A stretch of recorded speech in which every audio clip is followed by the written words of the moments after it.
Indian രാഷ്ട്രീയത്തിലെ ചാണക്യൻ എന്ന് വിശേഷിപ്പിക്കപ്പെടുന്ന നേതാവ്, ബി.ജെ.പിയുടെ ഓരോ വിജയത്തിന് പിന്നിലെയും മാസ്റ്റർ ബ്രെയിൻ.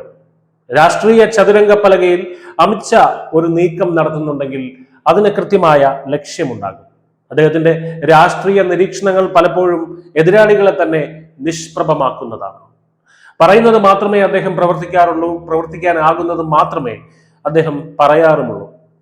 ഇപ്പോഴിതാ തന്റെ രാഷ്ട്രീയ ദീർഘവീക്ഷണത്തിലൂടെ വരാനിരിക്കുന്ന ഒരു വലിയ വിജയത്തെക്കുറിച്ച് അമിത്ഷാ പ്രവചിച്ചിരിക്കുന്നു. ആ പ്രവചനം മറ്റൊന്നുമല്ല, എഴുതി വെച്ചോളൂ, 2029 നരേന്ദ്രമോദി തന്നെയാകും ഇന്ത്യയുടെ പ്രധാനമന്ത്രി.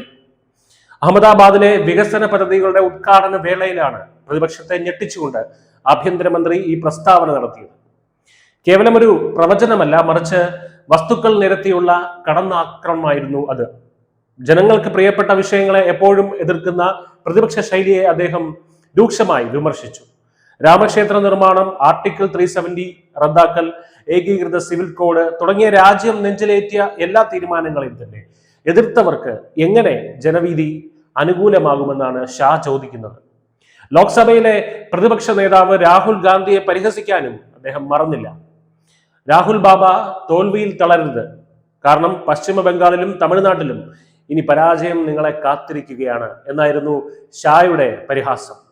എന്തുകൊണ്ടാണ് കോൺഗ്രസ് തുടർച്ചയായി പരാജയപ്പെടുന്നത് എന്ന രാഹുലിന്റെ ചോദ്യത്തിന് ജനങ്ങളുടെ വികാരം മനസ്സിലാക്കാതെ പ്രവർത്തിക്കുന്നതാണ് നിങ്ങളുടെ പ്രശ്നമെന്നത് അമിത്ഷാ മറുപടി നൽകി.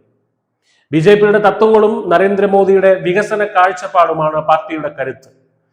ജനങ്ങൾ ആവശ്യപ്പെടുന്നതിന് മുൻപേ അവരുടെ ആവശ്യങ്ങൾ അറിഞ്ഞ് പ്രവർത്തിക്കുന്ന ഒരു ഭരണകൂടമാണ് ഇന്നുള്ളത്. ഈ കൃത്യമായ രാഷ്ട്രീയ നിരീക്ഷണമാണ് 2029 ബി.ജെ.പി സർക്കാർ രൂപീകരിക്കുമെന്ന ആത്മവിശ്വാസം അമിത്ഷായ്ക്ക് നൽകുന്നത്. അഹമ്മദാബാദിലെ വിവിധ പരിപാടികളിൽ പങ്കെടുത്ത അദ്ദേഹം വരാനിരിക്കുന്ന വർഷങ്ങളിൽ രാജ്യം കൈവരിക്കാൻ പോകുന്ന വളർച്ചയെക്കുറിച്ചും സംസാരിച്ചു.